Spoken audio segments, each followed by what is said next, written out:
الرحمن الرحیم ایام فاطمیہ جا رہے ہیں اور جناب سیدہ فاطمہ الزہرا سلام اللہ علیہا کا بتایا ہوا ایک عمل کہ جو انسان کو تکبر سے بچاتا ہے وہ کیا ہے؟ نماز پڑھا کرے۔ یعنی نماز انسان کو تکبر اور غرور سے بچاتی ہے۔ یعنی انسان اگر نماز پڑھتا ہے اور سر سجدے میں رکھتا ہے اور پروردگار کی عبادت کرتا ہے تو یقیناً انسان سے تکبر ختم ہو جاتا ہے۔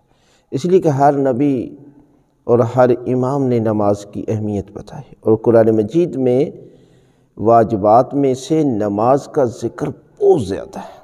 چھٹے امام حضرت امام جعفر صادق علیہ السلام فرماتے کہ جس شخص نے نماز کو حقیر جانا، نماز کو اہمیت نہ دی، سمجھ لینا کہ وہ میری شفاعت کا حقدار نہیں ہے۔ اور جناب سیدہ نے بھی نماز کی اہمیت کو اس قدر بیان کیا کہ اگر آپ تکبر سے بچنا چاہتے ہیں تو آپ اللہ کی بارگاہ میں نماز پڑھیں۔ اس لیے کہ نماز انسان کو تکبر سے بچاتی ہے۔ اور انسان کو تکبر کیسے کرنا چاہیے؟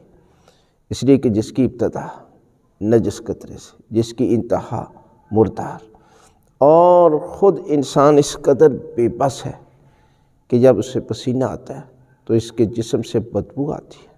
جب انسان اس قدر بے بس ہے تو پروردگار کی بارگاہ میں جا کر سجدہ کرے، نماز پڑھے تو یقیناً انسان کمال تک پہنچ جاتا ہے۔ لہذا تکبر سے بچنے کے لیے بی بی کا یہ بتایا ہوا عظیم عمل، آپ نماز کو اہمیت دیں اور دن میں 5 وقت نماز پڑھنا واجب۔